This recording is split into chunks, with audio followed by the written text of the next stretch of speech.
পুকুর জন্য আরও দুটো জামা নিয়ে এসেছি। এই একটা জামা, এটাও দেখলাম খুব সুন্দর ওর গায়ে হয়েছে, আর তার সঙ্গে একটা প্যান্টও আছে। আর এই আরেকটা জামা নিয়ে এসেছি, এই জামাটাও খুব সুন্দর গায়ে হয়েছে। ওই জামাটা অনেকটাই বড় হয়েছিল, তার বদলে আমি দুখানা জামা নিয়ে এসেছি। আর এই জামাটা তো আমি আগেই এনেছি, এই জামাটা খুব সুন্দর, এটাও খুব সুন্দর গায়ে ফিটিংস হয়েছে পুকুর গায়ে। তো মোট পুকুর 3টে জামা হয়ে গেছে। জামাগুলো কেমন হয়েছে কমেন্ট কিন্তু করবেন অতি অবশ্যই। আর পুকুর জন্য আর কিছু জিনিস কিনেছি, সেটা হচ্ছে পুকুকে জানেন তো আমি টিপ পরাতে ভীষণ ভালোবাসি, এই জন্য কিছু টিপ, কালারিং টিপ, তারপরে মেরুন কালারের টিপ, লাল টিপ, সব ওর জন্যই আমি এনে দিয়েছি।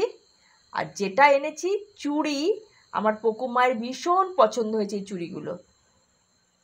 দেখেছেন কি সুন্দর চুড়িগুলো, আর ওর হাতের মাপটা খুব সুন্দর হয়েছে। হ্যাঁ মা, হ্যাঁ হ্যাঁ, তোমারই তো চুড়ি, আমি পরবো না, এটা তুমিই পরবে, আমি পরবো না মা, রেখে দিয়েছি এই যে।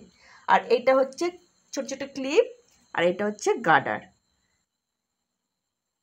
একটা চুড়ি পরো, পরো একটা, পরো, সবাইকে দেখিয়ে দাও কেমন লাগছে, একটু পরো। ও মা, কি সুন্দর লাগছে না মা, পছন্দ হয়েছে তোমার? সব থেকে চুড়ি